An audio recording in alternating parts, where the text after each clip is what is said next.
তুমি তো রেডি হয়েই চলেছো, আবার কোথায় বেরোবে গো? আবার বেরোবো কোথায়? ঘুরতে এসেছি, না ঘুরে কি সারাক্ষণ শুয়েই থাকবো?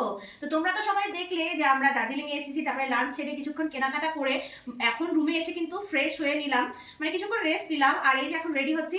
আর বেশি কোথাও যাবো না, কারণ দার্জিলিং এর তো প্রায় সবকিছুই আমাদের ঘোরা, তো সেরকম ঘোরার কোনো ব্যাপার নেই। এবার কিন্তু আমরা মেলেই চলে যাবো, মেলেই বসবো, কারণ ওখানে অনেক লোকজন আসে আর ভালোও লাগে আমার মেলে এখানেই থাকতে।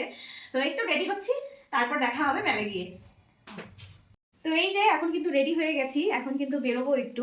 আর বাইরে প্রচন্ড ঠান্ডা, মানে প্রচন্ডই ঠান্ডা, এখানে খুব ঠান্ডা। শিলিগুড়িতেও ঠান্ডা পড়ে গেছে দুদিন বৃষ্টি হয়ে, আর এখানেও কিন্তু ভীষণ ঠান্ডা। মানে আমরা যার জন্য এই রুমটা নিলাম, এই রুমের থেকে বাইরের ভিউ দেখবো, কিন্তু এত কুয়াশা বাইরের কিচ্ছু দেখা যাচ্ছে না। তো যাই হোক, এই যে আমি রেডি হয়েছি, আমাকে কেমন লাগছে অবশ্যই কিন্তু জানাতে ভুলো না। টাটা।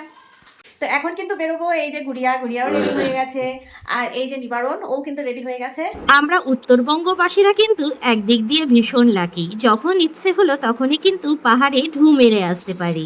চারিদিকে এত সুন্দর মনোরম দৃশ্য আর পরিবারের সঙ্গে কাটানো সময়গুলো কিন্তু সবসময় স্মরণীয়।